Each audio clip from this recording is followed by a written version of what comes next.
Hello കൂട്ടുകാരെ, counselling സ്റ്റോറീസിലേക്ക് എല്ലാവർക്കും സ്വാഗതം. നമ്മൾ ഇന്നത്തെ കൗൺസിലിംഗ് സ്റ്റോറീസ് പറയുന്നത് ഷിക എന്ന് പറയുന്ന ഒരു പെൺകുട്ടിയുടെ കഥയാണ് കേട്ടോ. അപ്പം എല്ലാവർക്കും സുഖമാണെന്ന് വിശ്വസിക്കുന്നു. അപ്പം എല്ലാവരും കഥ കേൾക്കുക. കഥ കേട്ടതിന് ശേഷം അത് ഇഷ്ടപ്പെടുകയാണെന്നുണ്ടെങ്കിൽ ലൈക്ക് ചെയ്യുക.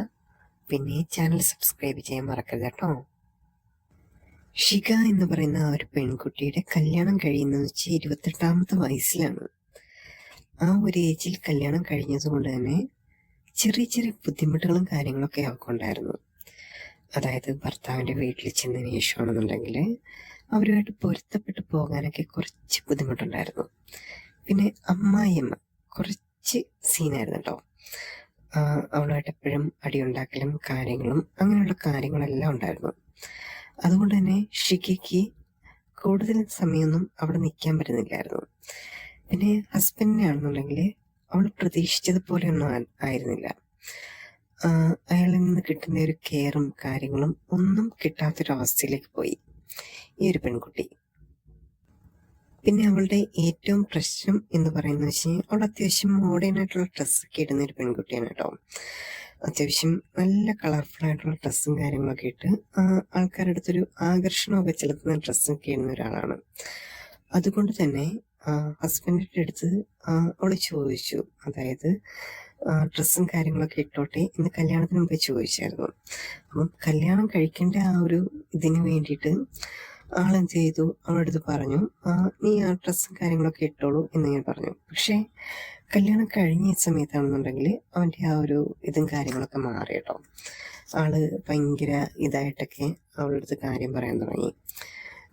ഇങ്ങനെയുള്ള ഡ്രസ്സും കാര്യങ്ങളൊന്നും ഇടാൻ പറ്റില്ല, എൻ്റെ കൂടെ വരികയാണെന്നുണ്ടെങ്കിൽ നല്ല ഡീസൻ്റായിട്ടും കാര്യങ്ങളൊക്കെ നടക്കുകയാണെന്നുണ്ടെങ്കിൽ മാത്രം വന്നാൽ മതി എന്നൊക്കെ പറഞ്ഞിട്ട് അവളെ നിരുത്സാഹപ്പെടുത്തിയായിരുന്നു കേട്ടോ. അങ്ങനെയുള്ള കാര്യങ്ങളാണെന്നുണ്ടെങ്കിൽ അവൾക്കൊട്ടും സഹിക്കാൻ പറ്റിയൊന്നുണ്ടായിരുന്നില്ല. കാരണം എന്ന് വെച്ച് കഴിഞ്ഞാൽ അവൾ പ്രതീക്ഷിച്ചതുപോലുള്ള ആ ഒരു ലൈഫും കാര്യങ്ങളൊന്നും അല്ലായിരുന്നു അവൾക്ക് കിട്ടിക്കൊണ്ടിരുന്നത്. പിന്നെ ആണെന്നുണ്ടെങ്കിൽ ഹസ്ബൻഡാണെന്നുണ്ടെങ്കിൽ ഒരു സാധാരണ ഒരു സ്റ്റോർ ജീവനക്കാരനാണ്. അതായത് ഇങ്ങനെ സ്റ്റോറിലുള്ള സാധനങ്ങളെല്ലാം ഒരു ഷോപ്പിൽ കൊണ്ടുവെക്കും. അതിനുശേഷമാണെന്നുണ്ടെങ്കിൽ അത് വിറ്റഴിച്ചിട്ട് പോയിട്ടേ കാര്യമുള്ളൂ. അതുകൊണ്ട് തന്നെ അവൻ വരുന്നതെന്ന് വെച്ച് കഴിഞ്ഞാൽ ഏകദേശം ഒരു രാത്രി 11 മണി 12 മണിയൊക്കെ ആകുമ്പോഴായിരിക്കും ആൾ ഡ്യൂട്ടി എല്ലാം കഴിഞ്ഞിട്ട് വരുന്നത്. അതുകൊണ്ട് തന്നെ ഈ ഇവർ തമ്മിലുള്ള കോണ്ടാക്ട്സും കാര്യങ്ങളൊക്കെ കുറവായിരുന്നു. അവർ തമ്മിലൊന്ന് കാണാനോ അല്ലെങ്കിൽ ഒന്ന് സംസാരിക്കാനോ ഒന്നും പറ്റിയിട്ടുണ്ടായിരുന്നില്ല. അങ്ങനെ ഒരു ദിവസമാണെന്നുണ്ടെങ്കിൽ എല്ലാ ദിവസവും വന്നതിന് ശേഷം ഇയാളും കിടന്നങ്ങ് ഉറങ്ങിപ്പോകും കേട്ടോ. ഇവൻ വരുന്ന സമയം എന്ന് വെച്ച് കഴിഞ്ഞാൽ അത്യാവശ്യം രാത്രി ആ ഒരു 11-12 മണിയൊക്കെ ആകുമ്പോഴായിരിക്കും വരുന്നത്. ആ സമയത്ത് നല്ല ക്ഷീണവും കാര്യങ്ങളൊക്കെ ആയിട്ടായിരിക്കും വരുന്നത്. രാവിലെ തൊട്ട് കിടന്ന് പോകുന്നില്ലേ. അപ്പം തിരിച്ചു വരുന്ന സമയത്താണെന്നുണ്ടെങ്കിൽ നല്ല ക്ഷീണമൊക്കെ ആയിട്ടായിരിക്കും തിരിച്ചു വരുന്നത്. അപ്പം ആൾക്ക് നല്ല ക്ഷീണമായിട്ട് നല്ല അണക്കിടന്ന് ഉറങ്ങാൻ തുടങ്ങും. അപ്പം അവൾക്കാണെന്നുണ്ടെങ്കിൽ ഒന്ന് സംസാരിക്കുകയോ അല്ലെന്നുണ്ടെങ്കിൽ ഒന്ന് മിണ്ടിയോ അതൊന്നും ചെയ്യാതെ കിടന്ന് ഉറങ്ങുന്ന സമയത്ത് തന്നെ അവൾക്ക് ഭയങ്കര ദേഷ്യമായിരുന്നു കേട്ടോ. അപ്പം അവളുടെ അടുത്താണെന്നുണ്ടെങ്കിൽ ഭയങ്കര ദേഷ്യവും കാര്യങ്ങളൊക്കെ ആയി. അങ്ങനെ ആ ഒരു പെൺകുട്ടിയാണെന്നുണ്ടെങ്കിൽ രാത്രിയിൽ ഫോൺ എടുത്തിട്ട് ഓരോ ആൾക്കാരെ ഇങ്ങനെ വിളിക്കുകയാണ്. അതായത് ഈ കൗൺസിലേഴ്സ് ആയിട്ടുള്ള ആൾക്കാരെ ഇങ്ങനെ വിളിക്കുകയാണ് ആ സമയത്ത് ഗതികെട്ടിട്ട്. അപ്പോൾ ആ ഒരു ടൈമിലാണെന്നുണ്ടെങ്കിൽ അവൈലബിൾ ആയിട്ടുള്ള ആൾക്കാരാണെന്നുണ്ടെങ്കിൽ അറ്റൻഡ് ചെയ്തു. ആ പെൺകുട്ടിക്ക് ഒരു സൊല്യൂഷനും കാര്യങ്ങളൊക്കെ പറഞ്ഞു കൊടുത്തു. കാരണം എന്ന് വെച്ച് കഴിഞ്ഞാൽ അവളുടെ ബുദ്ധിമുട്ടുകളും കാര്യങ്ങളൊക്കെ ഇങ്ങനെ വിളിച്ചിട്ട് അവരുടെ അടുത്ത് പറയുന്നുണ്ട്, അവർ ഇന്ന പോലെ ചെയ്താൽ മതി അങ്ങനെയുള്ള കാര്യങ്ങൾ എന്നൊക്കെ പറയുന്നുണ്ട്. നിനക്ക് പറ്റില്ല എങ്കിൽ ഡിവോഴ്സൊക്കെ ചെയ്തതിന് ശേഷം നീ പോകുക എന്നിങ്ങനെയൊക്കെ പറഞ്ഞിട്ട് അവളെ ആശ്വസിപ്പിക്കുന്നൊക്കെയുണ്ട്. പക്ഷേ അവൾക്ക് അങ്ങോട്ട് കഴിയുന്നില്ലാത്തൊരവസ്ഥയായിരുന്നു കേട്ടോ. അവൾക്ക് ഇന്നപോലെ ആ ഒരു റിലേഷൻഷിപ്പിൽ നിന്ന് ആ ഒരു മോചനമില്ലാത്തൊരവസ്ഥയായിരുന്നു. അങ്ങനെ എല്ലാവരും പറഞ്ഞു കൊടുക്കുന്ന ആ ഒരു വേയിൽ ആ ഒരു പെൺകുട്ടി ഇങ്ങനെ പോവുകയായിരുന്നു കേട്ടോ. ആ ഒരു അവസ്ഥയൊക്കെ ആയി കഴിഞ്ഞപ്പോഴത്തേക്ക് ഒരു ദിവസം ഇയാള് കടയിലെ ആ ഒരു പരിപാടികളും കാര്യങ്ങളൊക്കെ കഴിഞ്ഞതിന് ശേഷം തിരിച്ച് വീട്ടിലേക്ക് വരികയാണ് കേട്ടോ. തിരിച്ച് വീട്ടിലോട്ട് വരുന്ന സമയത്ത് കുട്ടി നിക്കറ് ഇട്ടുകൊണ്ട് ഒരു പെണ്ണിങ്ങനെ നിൽക്കുകയാണ്. ആരാണ്? അയാളുടെ ഭാര്യയാണ്. അതായത് ട്രൗസർ പോലുള്ള ഡ്രസ്സും കാര്യങ്ങളൊക്കെ ഇട്ടുകൊണ്ട് നിൽക്കുന്നതോടൊപ്പം തന്നെ അയാൾക്ക് ഭയങ്കര ദേഷ്യവും കാര്യങ്ങളൊക്കെ വന്നു കേട്ടോ. നിൻ്റെ അടുത്ത് ഇന്ന പോലെ ഇത് ഇട്ടുകൊണ്ട് നിൽക്കരുതെന്നൊക്കെ പറഞ്ഞിട്ടില്ലേ, ഇവിടെയൊക്കെ ആൾക്കാരൊക്കെ ഉള്ളതല്ലേ, എന്നൊക്കെ പറഞ്ഞിട്ട് അവളുടെ അടുത്ത് ഭയങ്കര ചൂടായിട്ടോ.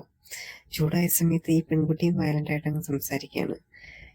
അവളുടെ ഇഷ്ടങ്ങളും കാര്യങ്ങളും അവൾ നോക്കണ്ടേ എന്നൊക്കെ പറഞ്ഞിട്ട് അവളും ഭയങ്കര ദേഷ്യപ്പെട്ട് തിരിച്ചിങ്ങനെ സംസാരിക്കുകയാണ് കേട്ടോ. അങ്ങനെ ഈ ഒരു പെൺകുട്ടിയാണെന്നുണ്ടെങ്കിൽ തൻ്റെ ബാഗും കാര്യങ്ങളൊക്കെ എടുത്തിട്ട് അവളുടെ വീട്ടിലേക്ക് അങ്ങ് പോവാണ് കേട്ടോ. കാരണം ഇയാളുടെ കൂടെ നിൽക്കാൻ താല്പര്യമില്ല എന്നൊക്കെ പറഞ്ഞതിന് ശേഷം പിന്നെ പുള്ളിക്കാരി തൻ്റെ ബാഗ് എടുത്തിട്ട് അങ്ങ് പോയി കേട്ടോ. അങ്ങനെ ആയിക്കഴിഞ്ഞപ്പോഴത്തേക്ക് ഭയങ്കര ബുദ്ധിമുട്ടുകളും കാര്യങ്ങളൊക്കെ ആയി രണ്ടുപേരും തമ്മിൽ നല്ല അകന്ന് നിൽക്കുന്ന ഒരു സമയമൊക്കെ ആയപ്പോൾ. അങ്ങനെ ആ ഒരു സമയത്തായിരുന്നു കേട്ടോ ഈ ഒരു പെൺകുട്ടിയാണെന്നുണ്ടെങ്കിൽ പഴയൊരു ബോയ് ഫ്രണ്ട് അയാളിങ്ങനെ പരിചയപ്പെടുന്നു. അതായത് കോളേജിൽ പഠിക്കുന്ന സമയത്തുണ്ടായിരുന്ന ഒരു ബോയ് ഫ്രണ്ടാണ്. അങ്ങനെ യാദൃശ്ചികമായിട്ട് ആ ഒരു ആളിങ്ങനെ കാണാനൊക്കെ ഒരു ഇത് വരുന്നുണ്ടായിരുന്നു. അങ്ങനെ ആ ഒരു ബോയ് ഫ്രണ്ടുമായിട്ട് നല്ല പരിചയത്തിലൊക്കെ ആയി. അപ്പോൾ പിന്നീട് തമ്മിൽ സംസാരവും കാര്യങ്ങളൊക്കെ ആയി. ഇടയ്ക്ക് ഇയാൾ വിളിക്കുകയൊക്കെ ചെയ്യും. അന്നേരം ഇവള് കോളൊക്കെ അറ്റൻഡ് ചെയ്യുമായിരുന്നു. അങ്ങനെ കോളൊക്കെ അറ്റൻഡ് ചെയ്ത് രണ്ടുപേരും തമ്മിൽ നല്ല സംസാരവും കാര്യങ്ങളൊക്കെ ആയി കഴിഞ്ഞപ്പോഴത്തേക്ക് ആ ഒരു ബന്ധം ഇങ്ങനെ കയറി പോകുമായിരുന്നു കേട്ടോ. അപ്പം അവളുടെ മനസ്സിലാണെന്നുണ്ടെങ്കിൽ ഭർത്താവ് എന്ന് പറയുന്ന ഒരാളെ കുറിച്ചുള്ള ചിന്തയോ കാര്യങ്ങളോ ഒന്നും തന്നെ ഇല്ല. അവൾക്ക് ഇപ്പം എന്താ പറയുക, ഇപ്പം കാമുകനെ തിരിച്ചു കിട്ടിയ സമയത്ത് ആ ഒരു ലൈഫും കാര്യങ്ങളൊക്കെ ആയി മാറി. അങ്ങനെയൊക്കെ ആയി കഴിയുമ്പോഴത്തേക്ക് അവർ തമ്മിൽ ഒരു പിരിയാൻ പറ്റാത്തൊരു ബന്ധത്തിലേക്ക് പോവുകയായിരുന്നു. അപ്പോൾ ആ പെൺകുട്ടിക്കാണെന്നുണ്ടെങ്കിലും അതിൽ നിന്ന് റിക്കവർ ആവാൻ പറ്റുന്നില്ല. കാരണം വെച്ചാൽ ഓപ്പോസിറ്റ് നിൽക്കുന്ന ആള് അവളുടെ സാഹചര്യം മുതലെടുത്തുകൊണ്ട് ഇങ്ങനെ വിളിക്കായിരുന്നു കേട്ടോ. നീ വന്നു, മീൻസ് എൻ്റെ ലൈഫിലേക്ക് വാ എന്നൊക്കെ പറഞ്ഞിട്ട് ഈ ഒരു പെൺകുട്ടി ഇങ്ങനെ കണ്ടിന്യൂസ് ആയിട്ട് വിളിക്കുന്നതുകൊണ്ട് തന്നെ ഈ പെൺകുട്ടിക്ക് ഇതുപോലെ ഈ ഒരു ചിന്ത മാത്രമായി മാറി. അവനായിട്ടുള്ളൊരു ലൈഫും കാര്യങ്ങളൊക്കെ ആയി കഴിഞ്ഞപ്പോൾ അങ്ങനെ ഈ ഒരു പെൺകുട്ടി ആ ഒരു ലൈഫിലേക്ക് പോവുകയായിരുന്നു കേട്ടോ. അങ്ങനെ എത്തിയ സമയത്താണെന്നുണ്ടെങ്കിൽ അവരുടെ കാര്യങ്ങളെല്ലാം കഴിഞ്ഞതിന് ശേഷം ഈ ഒരു ബോയ് ആ പെൺകുട്ടി ഉപേക്ഷിച്ചിട്ട് വേറെ ലൈഫിലോട്ട് പോവുകയായിരുന്നു. അപ്പം ഈ ഒരു പെൺകുട്ടി മാനസികമായിട്ട് തളരാൻ തുടങ്ങി. അങ്ങനെയൊക്കെയുള്ള ഒരു അവസ്ഥയിലേക്ക് പോവുകയായി കേട്ടോ. പിന്നീട് ഈ ഒരു കാര്യത്തിൽ നിന്ന് റിക്കവർ ആവാൻ വേണ്ടിയിട്ട് ആ ഒരു പെൺകുട്ടി പല കാര്യങ്ങളും ചെയ്യുന്നുണ്ട് കേട്ടോ. അങ്ങനെ പഠിക്കാൻ പോകുന്നുണ്ട്, പിന്നെ ജോലിക്ക് പോകാൻ ശ്രമിച്ചു. അതൊന്നും സക്സസ് ആയിട്ട് അങ്ങോട്ട് പോകുന്നില്ലായിരുന്നു. കാരണം ഓരോ സ്ഥലത്ത് പോകുമ്പോഴും ഈ ഒരു പെൺകുട്ടിക്കാണെന്നുണ്ടെങ്കിൽ പഠിത്തത്തിൽ കോൺസെൻട്രേറ്റ് ചെയ്യാൻ പറ്റുന്നില്ല, ജോലിയിൽ കോൺസെൻട്രേറ്റ് ചെയ്യാൻ പറ്റുന്നില്ല. ഇങ്ങനെ ഭയങ്കര ബുദ്ധിമുട്ടുകളും കാര്യങ്ങളൊക്കെ വന്നുകൊണ്ടിരിക്കുകയായിരുന്നു കേട്ടോ. ആ ഒരു അവസ്ഥയിലൊക്കെ ആയി കഴിഞ്ഞപ്പോഴത്തേക്ക് അവൾക്കൊന്നും ചെയ്യാൻ പറ്റാത്തൊരവസ്ഥയായി മാറി. അങ്ങനെ ഇവള് വീണ്ടും ആ ഒരു ലൈഫിലേക്ക് തന്നെ പോകാൻ ഇങ്ങനെ ആഗ്രഹിച്ചിരിക്കുകയായിരുന്നു കേട്ടോ. ആ ഒരു ഭർത്താവിൽ നിന്നല്ല, ആ ഒരു കാമുകിൽ നിന്നൊരു അഭയം കിട്ടിയിരുന്നെങ്കിൽ എന്ന് അവളിങ്ങനെ ആഗ്രഹിച്ചിരിക്കുന്ന സമയമായിരുന്നു കേട്ടോ. ആ ഒരു സമയത്തായിരുന്നു പെട്ടെന്ന് അവൾക്കൊരു കോൾ വരുന്നത്. അത് അവളുടെ കാമുകൻ തന്നെയായിരുന്നു.